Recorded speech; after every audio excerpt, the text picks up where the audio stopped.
Dulu Erick Thohir merupakan empunya Inter Milan selama 6 tahun.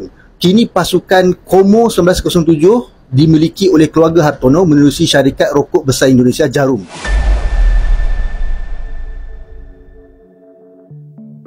Orang Malaysia tak habis pikir. Warganya sendiri hina Indonesia miskin dan IQ rendah. Tapi justru orang Indonesia lah pemilik klub sepak bola di Eropa.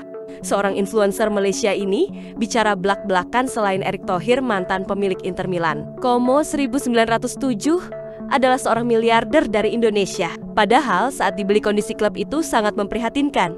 Namun sekarang Como masuk Serie A Italia. Dulu Erick Thohir merupakan empunya Inter Milan selama 6 tahun. Kini pasukan Como 1907 dimiliki oleh keluarga Hartono menerusi syarikat rokok besar Indonesia Jarum sejak tahun 2019. Harga pasukan Como waktu mereka beli dulu bernilai hanya 850,000 euro.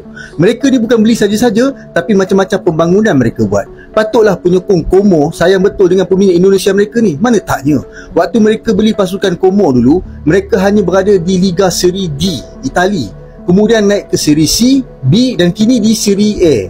Masuk Serie A pun perform. Dari 36 perlawanan, mereka menang 13 kali sekaligus meletakkan mereka di tempat ke-10 Liga dari 20 pasukan.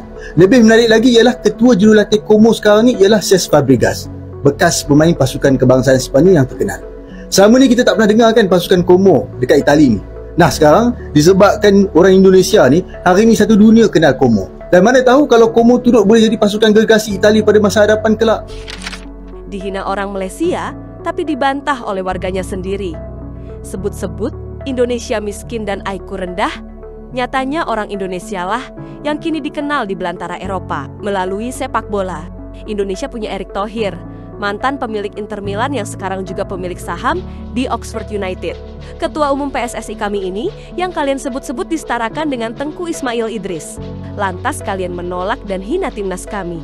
Ketika ketum PSSI kami meminta dengan hormat pertandingan uji coba antara Malaysia dengan Indonesia Oktober mendatang. Lantas media kalian tulis kalau Indonesia bukan level Malaysia, seolah timnas kami tak pantas melawan Harimau Malaya.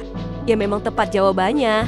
Karena kita beda level, timnas Malaysia memang jauh di bawah dan berbeda level. Dan Tengku, kebanggaan kalian juga tidak bisa disamakan dengan ketum kami, karena kita beda level. Indonesia dihina negara miskin dan IQ rendah oleh segelintir warga jiran. Nyatanya karena warga Indonesia lah Como jadi dikenal di Italia. Itu warga kalian yang bilang loh ya. Kalau tanpa Indonesia, Italia mungkin tidak mengenal Como. Bukan hanya warga Malaysia, bahkan pelatih Malaysia juga ikut merendahkan Indonesia. Tapi semakin dihina, semakin itu juga Indonesia mendunia. Warga Indonesia disebut miskin bahkan terbelakang, habis beras malah joget-joget minta di TikTok, hinaan itu begitu membekas. Kami tahu itu salah, karena kami juga tidak membenarkan.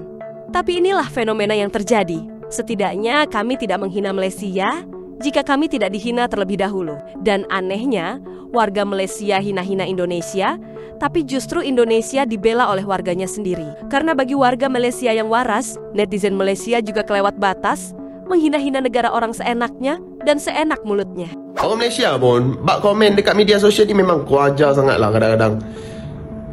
Kadang-kadang orang Malaysia ni dekat media sosial bila dia baik, baik sangat-sangat baik. Tapi bila jahat memang kejam sangat.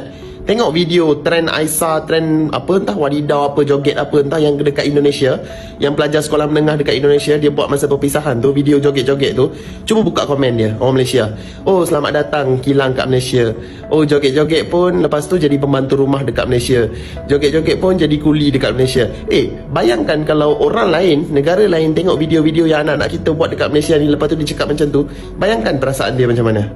Kita tak fikir langsung, itu masa depan negara dia, anak-anak orang tu.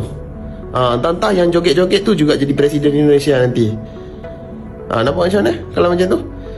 Kita tak pernah fikir. Kita ingat kita tinggi, tapi ada lagi yang tinggi dari kita.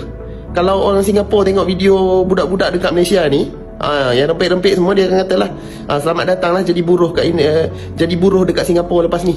Dia akan cakap macam tu.